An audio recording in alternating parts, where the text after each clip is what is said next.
Hello everyone, welcome to back Ved nursing classes.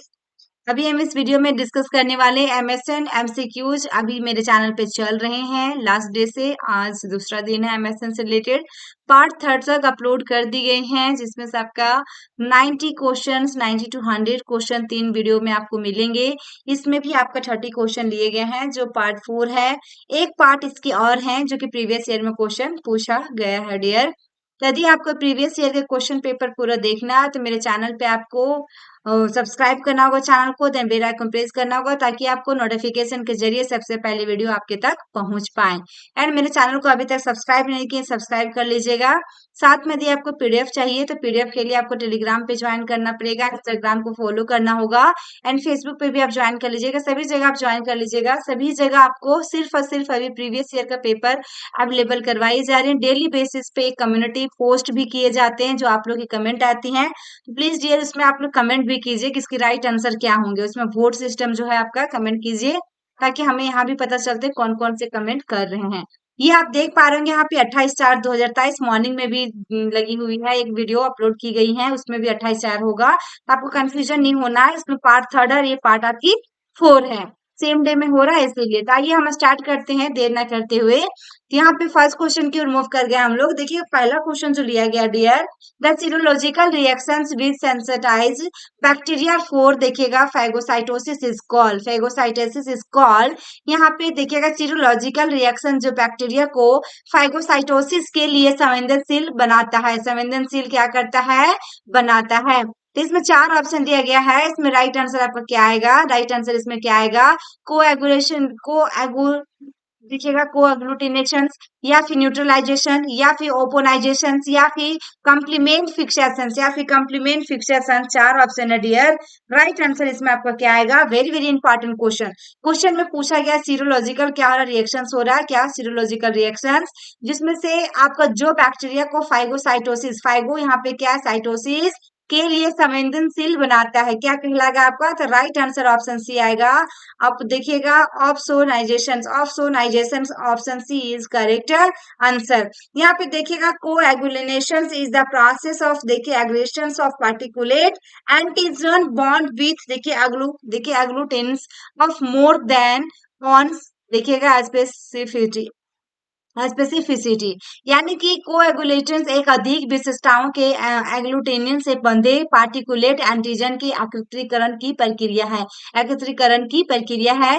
Next में neutralisation जो option B में दिया गया डियर, इसमें क्या होता है, केमिकल रिएक्शन होता है विच एसिड एंड बेस रिएक्ट, देखिए क्वांटिटेटिवली विथ ईच अदर, ठीक है ना, एक दूसरे के साथ भी क्या होता है, मात्रात्मक रूप से प्रतिक्रिया करते हैं।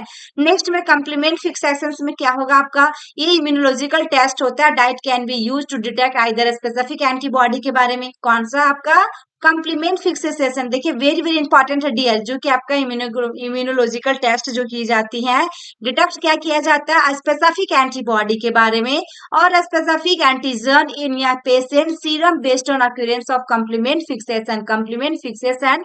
तो देखिए तीनों के बारे में यहाँ बता दिया गया कि आपका कोएगुलूटिनेशन क्या कहलाएगा, देन न्यूट्रलाइजेशन क्या कहलाएगा, किसे कहेंगे, क्या इसमें है, एंड कॉम्प्लीमेंट फिक्सेशन क्या होगा। और आपका यहाँ पे क्वेश्चन में जो दिया गया है सीरोलॉजिकल रिएक्शंस का, तो यहाँ पे ऑप्शनाइजेशन राइट आंसर आया, यानी आपको चारों के बारे में यहाँ पे मिल गया रैशनल के साथ। नेक्स्ट क्वेश्चन है बी, देखिएगा hypofunctions of the anterior pituitary gland that rarely affect the posterior lobe, देखिए लीडिंग टू, मतलब पूर्वकाल पिट्यूटरी ग्रंथि का हाइपोफंक्शंस जो, हाइपो देखिएगा यहाँ पे हाइपोफंक्शंस जो शायद ही कभी पीछे के लोब को प्रभावित करता है, शायद ही, यहाँ पे क्या बताया, rarely affect the posterior lobe leading to, यानी कि ग्रेव्स डिजीज, या फिर सिमोन्स डिजीज, या फिर फ्रोगलिक्स डिजीज सिंड्रोम, या फिर आपका लेवी सिंड्रोम, या फिर आपका लेवी सिंड्रोम। राइट आंसर इसमें क्या होगा डियर, वेरी वेरी इंपॉर्टेंट है। राइट आंसर इसमें ऑप्शन बी आएगा, Simmonds disease, option B is correct answer. Next question है causes of nephrotic diabetes insipidus includes, causes of क्या है आपका, nephrotic diabetes insipidus, diabetes insipidus include, तो then आपका nephrotic diabetes insipidus के कारणों में शामिल है कार्डियोपैथिक, जेनेटिक, हेड इंजुरी, या फिर देखिएगा हिस्टियोसाइटोसिस एक्स, यहाँ पे चार ऑप्शन दिया गया डियर। राइट आंसर इसमें ऑप्शन बी आएगा जेनेटिक, क्योंकि यहाँ पे क्या पूछा है, कारण पूछा है नेफ्रोटिक का, लेकिन डायबिटीज क्या इंसिपिडस है। यहाँ पे nephrogenic diabetes insipidus is characterized by inability to concentrate the urine. क्या हो रहा है, कंसंट्रेट द यूरिन, यानी कि मूत्र को केंद्रित करने में असमर्थता की विशेषता है। क्या हो रहा है, असमर्थ हो रहा है, inability to concentration the urine which result in polyuria. क्या होगा, पोलीयूरिया, जिसको हम एक्सेसिव यूरिन प्रोडक्शन कहते हैं, एक्सेसिव यूरिन आती है। एंड पोलीडिप्सिया, जो कि आपका क्या होता है, प्यास लगता है। Causes of nephrogenic diabetes insipidus is either acquired और हेरिडिटरी जेनेटिक। जो डायबिटिक इंसिपिडस हो रहा है, क्या हो रहा है, हेरिडिटरी है, मतलब यह जेनेटिक है। Option A and C are causes of clinical diabetes insipidus. A और सी, ए आइडियोपैथिक और सी जो दिया हुआ है हेड इंजुरी जो दिया गया है। यहाँ पे देखिए options A are C and D are causes of किसका है, cranial diabetes insipidus. Very very important question है डियर, याद रखिएगा कि यदि आपका क्रेनियल डायबिटीज इंसिपिडस के बारे में एक्सेप्ट में क्वेश्चन आता है तो ऑप्शंस में रहेगा आइडियोपैथिक, बी में रहेगा head injury and C, D C में रहेगा हिस्टियोसाइटोसिस एक्स। लेकिन राइट आंसर जो होगा इसमें एक और जो रहेगा आपका एक्सेप्ट में वो आएगा। बाद बाकी तीनों का तीनों कारण है। जेनेटिक जो होता है most common causes for nephrotic diabetes insipidus, किसके लिए, नेफ्रोटिक डायबिटीज इंसिपिडस के लिए। तो राइट आंसर इसमें आपका क्या आया, ऑप्शन बी आया। Very very important question. Next question है आपका, द कॉजेज ऑफ हाइपोपैराथायरोडिज्म इंक्लूड्स। देखिए डियर, यहाँ पे हाइपोपैराथायरोडिज्म के कारणों में शामिल है। ऑप्शन ए में damage of glands during thyroidectomy, B में congenital anomaly of the gland, C में fractures base of skulls, D में development of antibodies to parathyroid cell, parathyroid cell. यहाँ पे चार ऑप्शन दिया गया डियर, जिसमें से आपका हाइपोपैराथायरोडिज्म के बारे में पूछा है। हाइपोपैराथायरोडिज्म के बारे में तो कौन कौन सा स्टेप इसमें राइट होगा, ए बी सी आएगा, बी सी डी होगा, ए बी डी होगा, या ए बी सी डी चारों होगा। तो राइट आंसर जो होगा इसमें डियर ऑप्शन सी होगा, यानी कि ए बी डी होगा। क्या होगा, ए बी डी होगा, क्योंकि यहाँ पे कारण पूछा है हाइपोथायरॉयडिज्म का। तो कारण है हाइपोथायरॉयडिज्म में क्या क्या, हाइपोपैराथायरॉयडिज्म का। तो इसमें देखिएगा ए आंसर राइट होगा, बी इसमें राइट होगा, और डी होगा development of antibodies to parathyroid cell. यहाँ पे the causes of hypoparathyroidism includes क्या होगा, इंजुरी टू और रिमूवल ऑफ पैराथायरॉइड ग्लैंड। देखिएगा डी डी डाइजे और सिंड्रोम जो होता है genetic autoimmune disease, cancer, radiation treatment and low magnesium level. तो ये चीजें आपका किसमें होगा, A B D right answer हो, यानी कि सी ऑप्शन इसमें क्या हुआ, राइट। नेक्स्ट क्वेश्चन है, व्हाइल प्रिपेयरिंग या patient for surgery who has diabetes mellitus. क्या है आपका, पेशेंट्स प्रिपेयर किया जा रहा सर्जरी के लिए, साथ में क्या उसको डायबिटीज मेलाइटिस है। The nurse should be aware of which of the following potential surgical risk associated with this disease. यानी कि डायबिटीज मेलाइटिस वाले मरीज को सर्जरी के लिए तैयार करते समय नर्स को इस बीमारी से जुड़े निम्नलिखित में से कौन से संभावित सर्जिकल जोखिमों के बारे में पता होना चाहिए, जोखिमों के बारे में पता होना चाहिए। ऑप्शन सी में alert metabolism and excretion of drugs, B में fluid and electrolyte imbalance, C में respiratory depression from anaesthesia, D में पुअर वुंड हीलिंग। डी में क्या है आपका, पुअर वुंड हीलिंग है। राइट आंसर इसमें क्या होगा, option D is correct answer, कि जो उनका वुंड की हीलिंग हीलिंग हो रही है, वुंड क्या हो रहा है, जल्दी से ठीक कवर नहीं हो पा रहा, बिल्कुल ये क्या है, पुअर है। यहाँ पे देखिए, the patient with diabetes mellitus have high blood glucose level which contributes to the information of fatty deposit in blood vessel wall. Over time it leads to, देखिएगा, hardening and narrowing of the blood vessel which restricts the blood flow to peripheral areas or wound. Also, an elevated blood sugar level decreases the function of RBC. देखिए RBC, the carry nutrient to the tissues. This lower the efficacy of WBC fat with infection. So the nurse should be aware the poor wound healing. There is a potential surgical risk associated with क्या है, diabetes. Diabetes यहाँ देखिएगा, मधुमेह mellitus वाले रोगियों में उच्च रक्त शर्करा का स्तर होता है। क्या होता है आपका, हाई ब्लड शुगर ऐसे ही बढ़ा रहता है डायबिटीज मेलाइटिस वाला में, यानी कि शुगर पेशेंट में। तो जो रक्त वाहिकाओं की दीवार में वसा के जमाव के निर्माण में योगदान होता है, किसमें, वसा के जमाव के निर्माण में योगदान होता है। समय के साथ यह रक्त वाहिकाओं को सख्त और संकीर्ण कर देता है। क्या करता है, समय के साथ रक्त वाहिकाओं को बिल्कुल ही सख्त और क्या, संकीर्ण, यानी कि हार्डनिंग और नैरोइंग कर देता है। जो परिधीय क्षेत्रों या घाव में रक्त के प्रवाह को प्रतिबंधित करता है। इसके अलावा एक उच्च रक्त शर्करा का स्तर आरबीसी के कार्य को कम कर देता है। ये क्या होता है, रेड ब्लड सेल के फंक्शन जो होता है उसको डिक्रीज कर देता है, जो पोषक तत्वों को तक ले जाता है, जिससे डब्ल्यूबीसी की संक्रमण से लड़ने की क्षमता कम हो जाती है। यानी कि जो भी डायबिटीज मेलाइटिस है, इसमें सभी चीजें की क्या हो रही, कमी हो रही, डब्ल्यूबीसी की भी फाइट करने की कम हो जाए, आरबीसी कम हो जा रही है, इसमें रेड ब्लड सेल। तो जो कि देखिएगा, खराब घाव भरना मधुमेह से जुड़ा संभावित सर्जिकल जोखिम है। यानी कि जो भी पुअर वुंड है उस तुरंत क्या होता है, हील नहीं करेगा। राइट आंसर इसमें क्या हुआ, option D is correct answer. Next question, a client with C4 spinal cord injury is at greatest risk for C4 रीढ़ की हड्डी की चोट वाले ग्राहक के लिए सबसे बड़ा जोखिम कौन सा है, न्यूरोजेनिक शॉक होगा, रेस्पिरेटरी देखिए कॉम्प्रोमाइज होगा, पैरालिटिक इलियस होगा या स्ट्रेस अल्सर होगा। चार ऑप्शन दिया गया डियर, इसमें राइट आंसर आपका ऑप्शन बी होगा, रेस्पिरेटरी कंप्रोमाइज। यहाँ पे देखिएगा, cervical injury above the level of C4 present a special problem because of total loss of respiratory muscle function. The fourth cervical vertebra is the level where nerve run to the diaphragm, the main muscles that allows use to the breath। क्या होता है, allow करेगा use to the breath। यहाँ पे देखेंगे C4 के स्तर से ऊपर सर्वाइकल सर्वाइकल की चोटें श्वसन की मांसपेशियों के कार्य के कुल नुकसान के कारण विशेष समस्याएं क्या होती है, पेश करती है। चौथा ग्रीवा के देखिएगा, आपका जो दिया गया है कैसे रिको, वह स्तर है जहां तंत्रिकाएं डायफ्राम तक जाती है और मुख्य मांसपेशी जो हमें सांस लेने की अनुमति देती है, क्या करती है, सांस लेने की अनुमति देती है। इसमें आपका राइट आंसर क्या हुआ डियर, ऑप्शन कौन सा हुआ ये आपका, बी इज करेक्ट आंसर, यानी कि आपका रेस्पिरेटरी कंप्रोमाइज, बी ऑप्शन इसमें राइट आया।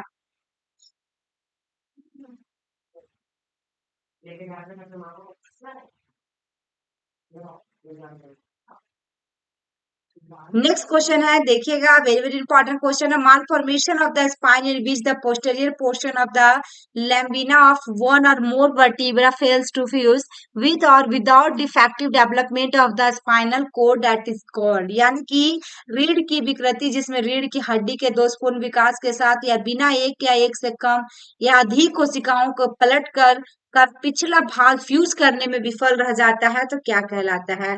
तो देखिएगा, यहाँ पे देखिए, रेसियसिस या फिर एनसेफेलोसिल या फिर स्पाइना बिफिडा या फिर एनएन एनएनसेफेली एनएनसेफेली। तो राइट आंसर डियर इसमें ऑप्शन सी आएगा, देखिएगा रेसिस। तो इसमें राइट आंसर क्या है, इसमें रेसिस होगा, option C is correct answer. देखिएगा, इसमें रेसिस इज ए डेवलपमेंट बर्थ जो है, रेसिसियसिस जो है आपका is a development birth defect involving the neural tube defect which occur in utero when the posterior देखिएगा neuropore of the neural tube fails to close by the 27th intrauterine day 27th intrauterine day. यानी कि यहाँ पे देखेंगे रेसिसियसिस एक विकास देखिएगा विकासात्मक जन्म दोष है जिसमें न्यूरल ट्यूब शामिल होती है जो गर्भाशय में होती है। जब न्यूरल ट्यूब का पिछला न्यूरोपर 77 के वे अंतर्गर्भाशयी दिन तक बंद होने में विफल रहता है, यानी कि 27th इंट्रायूट्राइन डे तक क्या होता है, बिल्कुल ही क्लोज रहता है। फिर उसके बाद आपका क्या है, देखिएगा एंसेफेलोसेल्स जो आपका दिया गया है ये, या फिर क्रेनियम क्या है, क्रेनियम बिफिडम और neural tube defect characterized by sac like देखिएगा protrusions of the brain and membrane that cover it third opening in the skulls. यानी कि कपाल बिफिडम न्यूरल ट्यूब दोष है, मस्तिष्क के थैली जैसे उभार और खोपड़ी में खुलने के माध्यम से इसे कवर करने वाली झिल्लियों की विशेषता है। नेक्स्ट आपका क्या है, एनेंसेफेली है। Anencephaly is the absence of major portion of the brain, skull and scalp which occur during embryonic development. In spina bifida, vertebral column is the completely formed and absent. It can be two types. This is spina bifida occulta and spina bifida cystica. In occulta, skin is intact and there is overlying sac, but there is a bony vertebral arch defect, ठीक है ना। देखिए यहाँ पे अभी जो दिया हुआ मस्तिष्क का जो एनएसएफएलई है, मस्तिष्क खोपड़ी और खोपड़ी के एक बड़े हिस्से की अनुपस्थिति है। क्या है यहाँ पे major portion of the pain जो कि एब्सेंस रहेगा, जो भ्रूण के विकास के दौरान होती है। स्पाइना बिफिडा में वर्टिबल कॉलम अपूर्ण रूप से बनता है और अनुपस्थित होता है। लेकिन यहाँ दो प्रकार के हो सकता है, स्पाइना बिफिडा और ओकोल्टा होता है। स्पाइना ओकोल्टा जिसमें बिफिडा सिस्टिका, ओकोल्टा में त्वचा बरकरार है और ऊपर की थैली है, लेकिन एक बोनी वर्टेबल आर्क दोष होता है, जो कि यहाँ पे दिया हुआ overlying sac but there is bony vertebral arch defect. Next देखिएगा, रेसिएसिस is a severe form of spina bifida cystica. In spina bifida cystica both vertebral defect and a visible sac on the back will be there. यानी कि racist यहाँ पे देखिएगा, रेसिएसिस spina bifida cystica का एक गंभीर रूप है।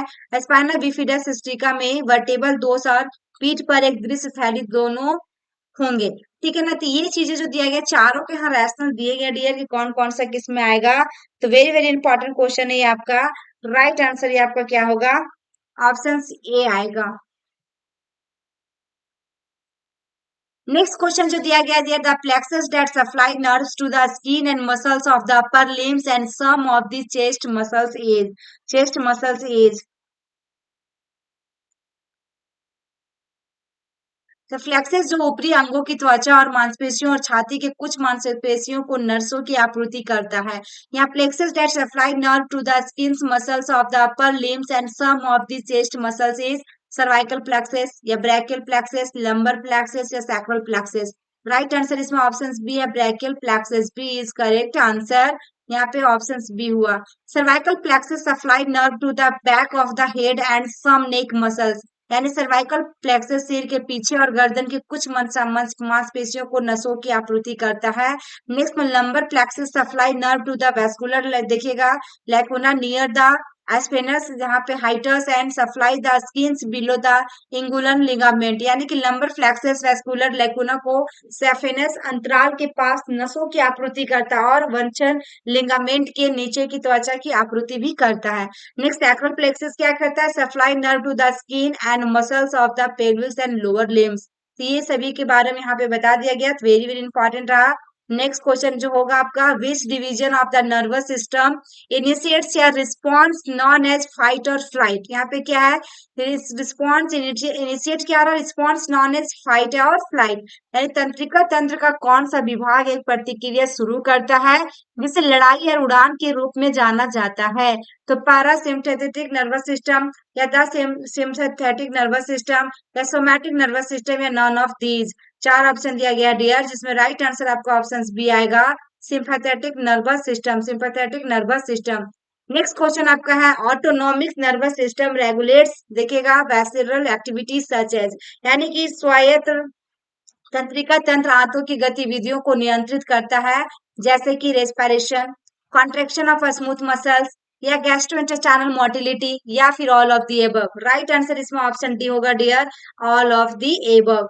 नेक्स्ट क्वेश्चन है, वाइल परफॉर्मिंग, देखिएगा, Romberg test nurse must ensure patients.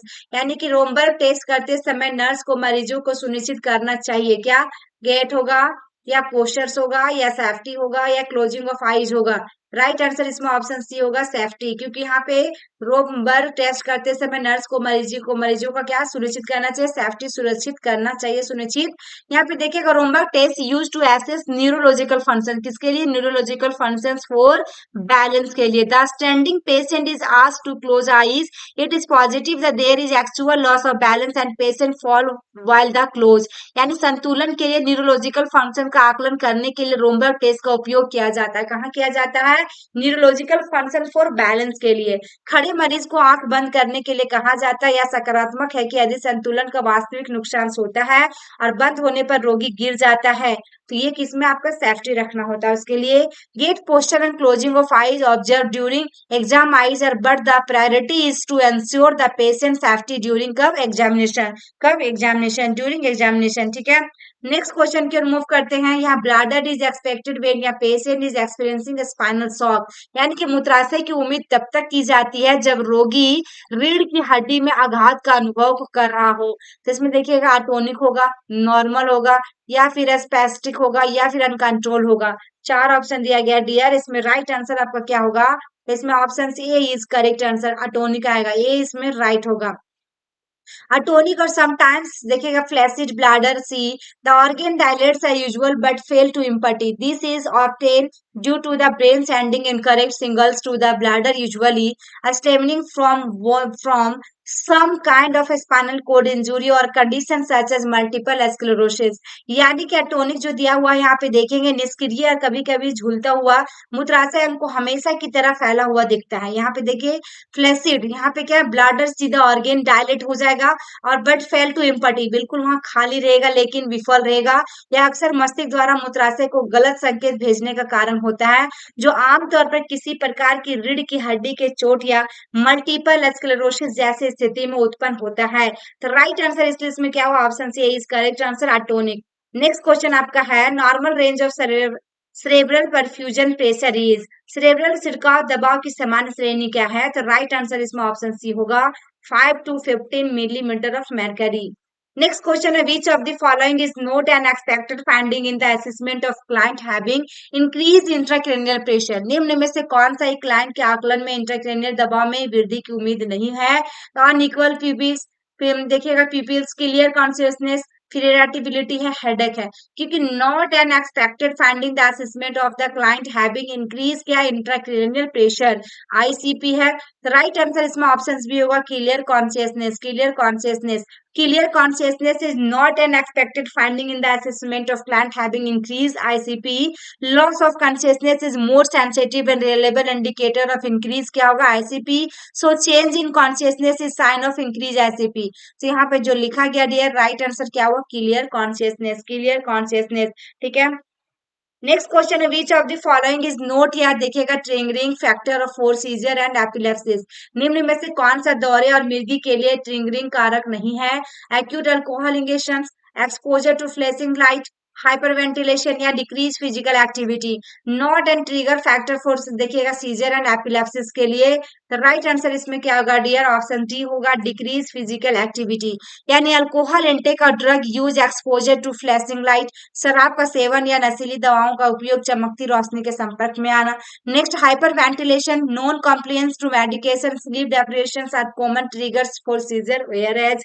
Next आपका क्या है? डिक्रीज फिजिकल एक्टिविटी जो दिया गया है ये positive activity that usually do not trigger seizure. ठीक है ना, तो यहाँ पर सभी के बारे में बता दिया गया है डियर, अल्कोहल के बारे में बताया, देन हाइपर वेंटिलेशन के बारे में, एंड आपका एक बचा डिक्रीज फिजिकल एक्टिविटीज के बारे में भी आपका बता दिया गया। Next question, what should the nurse do first when a male client is having a tonic-clonic seizure?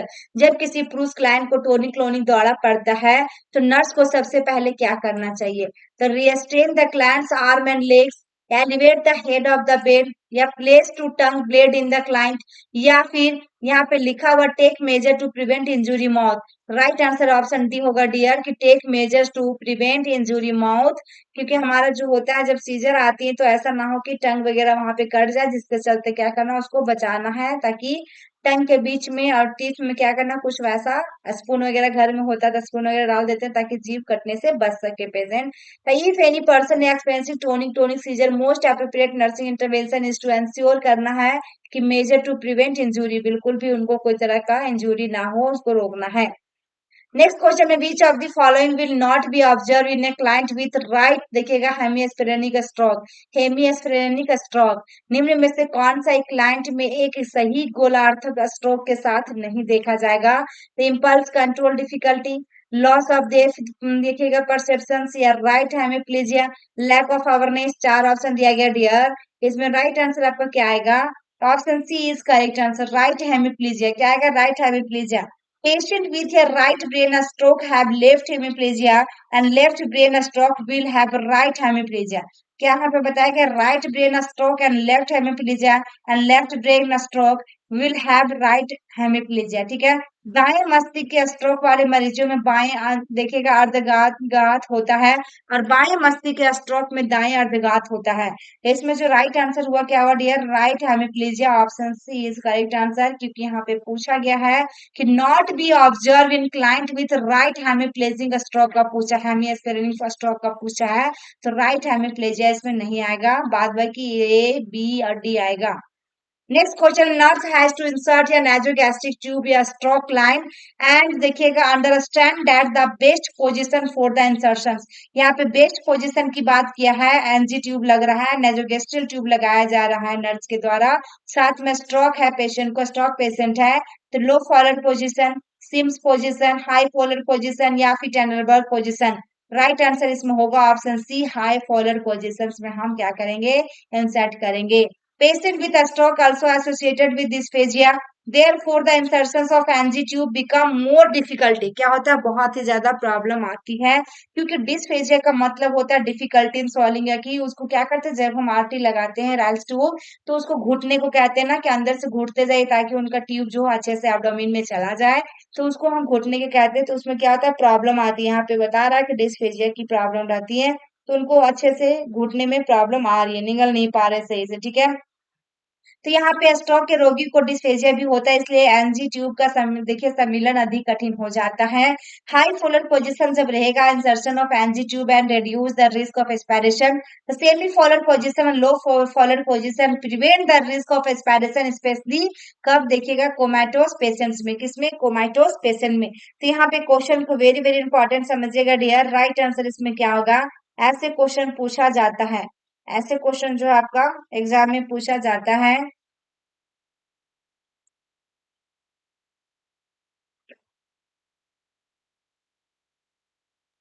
तो इसमें देख ले, हाई फॉलोअर के बारे में देख लिया आपको,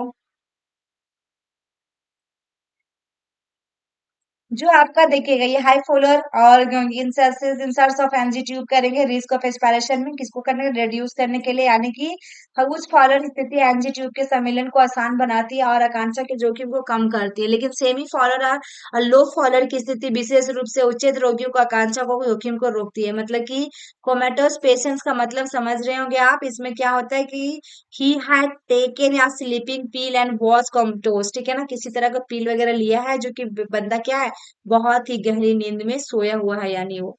ठीक है ना। नेक्स्ट क्वेश्चन है, which of the following sign in the child with meningitis is characterized by pain और resistance on extending the legs at the knee when the child is lying supine.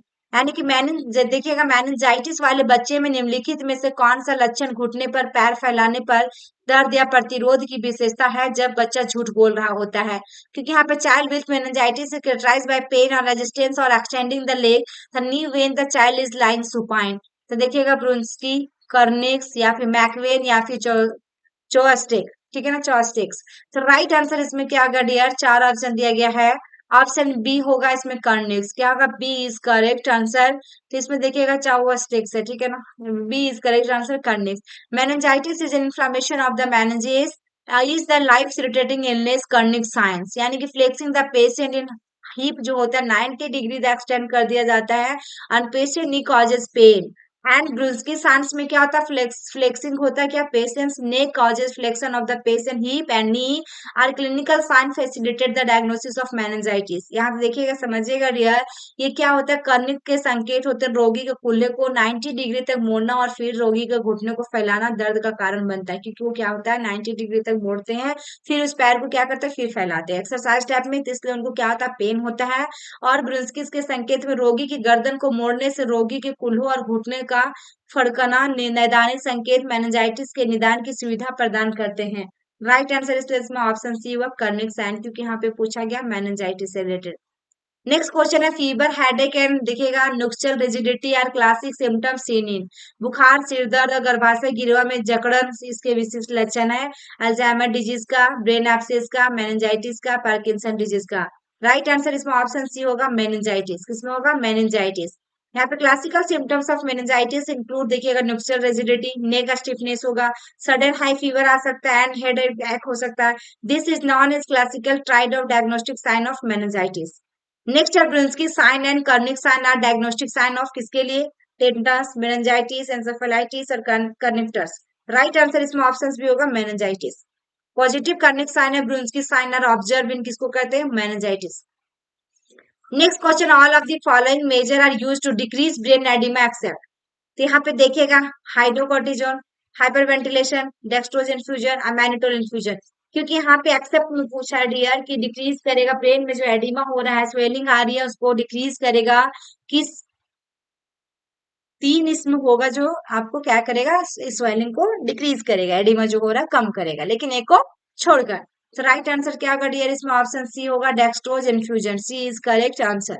यहाँ पे देखेंगे movement of the water between the brain and intravascular space is dependent on osmotic, देखिएगा gradients. Mannitol hypertonic crystal, देखिएगा crystal solution is commonly used to reduce the ICP, but the hypoosmolar solution like 5% of dextrose in water reduce serum sodium and increase brain water and ICP। यानी कि देखिएगा मस्तिष्क और intravascular space के बीच पानी का संचलन ऑस्मोटिक देखिएगा ग्रेडिएंट्स पर निर्भर है। आईसीपी को कम करने के लिए आमतौर पर एक हाइपरटोनिक क्रिस्टलाइट समाधान मैनिटोल का उपयोग किया जाता है। किसको कम करने के लिए? आईसीपी इंट्राक्रेनियल प्रेशर जो होता है उसको कम करने के लिए क्या की जाती है? आपका मैनिटोल हाइपरटोनिक क्रिस्टलॉइड सॉल्यूशन का यूज किया जाता है। लेकिन पानी में 5% डेक्सट्रोज जैसे हाइपो देखिएगा ऑस्मोलर समाधान सीरम सोडियम को कम करते हैं और मस्तिष्क के पानी और आईसीपी को बढ़ा देते हैं। इसमें क्या किया जाता है डियर? देखिए बट लेकिन क्या होता है? हाइपोस्मोलर सॉल्यूशंस लाइक 5% डेक्सट्रोज